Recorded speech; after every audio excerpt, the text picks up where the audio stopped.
Why would this be? What are the reasons to believe this could be the real Split Rock? Oh, first of all, it's split. But so you've got the story, the account, of course, in Exodus, where the Lord says, Moses, go stand before the rock at Horeb. He says, and bring some of the elders of Israel. Okay, so first of all, just this simple statement, the rock at Horeb. So I just always point this out. Look around. What do you see? Rocks. So if you want to be, so this whole region would have been known as, I mean, this is a theory, because you have the two words, Sinai, and then you have Horeb. They seem to be relatively interchangeable. Sinai could have referred to the whole range, and Horeb could have been the specific peak. We don't really know. Or the whole region could have been Horeb. They seem to, the two terms overlap. But if you want to be the rock at Horeb, like, you got to stand out. You have to be a distinct, well-known, identifiable landmark. The language of the Bible points to the fact that this was not just any rock. It was a landmark. If you say the rock at Horeb, he knew what he was talking about.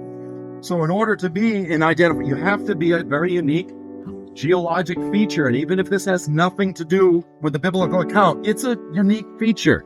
And you think like Arches National Park or some of these things, it's like, even from a geological perspective, this is all granite. So the hill that it's on is granite. It's granite. How did it end up like that? Like, God, like, you know what I'm saying? Like, okay, if this is not the Split Rock, God took a giant rock. It's the same mineral. It's not like, you know, the other stuff washed away and that was just left there. Like, that thing in some grand movement of everything ended up there in such a precarious position. So then, of course, he strikes the rock and water gushes out. Now, at the very end of Isaiah, I think it's 48, the Lord's commenting to Israel, and he says, Lord, you clave the rock. The word in Hebrew is bakah. So it's not just like, I always point this out, it's not just like Moses struck the rock, and then you had, you know, out came some bubbling crew.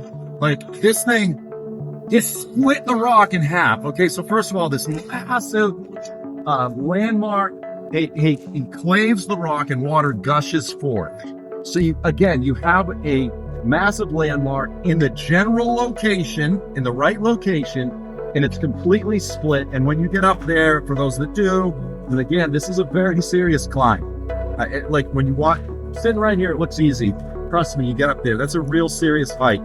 It does look like genuine water erosion. Now, I also want to say this, because I'm wholeheartedly convinced that we're going to see Mount Sinai. Is this the Split Rock? We don't really know. You know, like, we can't prove it. I think there's a lot of really solid, valid reasons for why it is.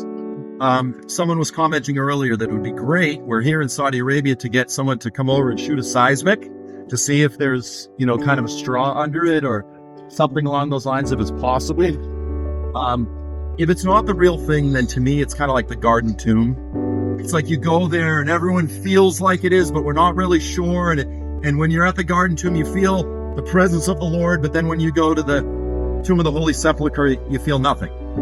You know what I'm saying? So, to me, if this is it, now again, remember, as Paul said, the rock essentially is the rock that followed them is Messiah, right?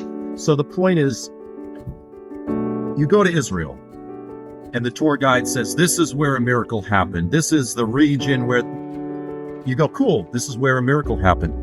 Yeah. This isn't where a miracle happened. That's the miracle. It's like God took one of the greatest miracles in the Bible, which represents Messiah, and he purposefully placed it on a giant pedestal for the whole world to see. Like, I don't know. I think it's pretty phenomenal. And it represents Christ who's broken.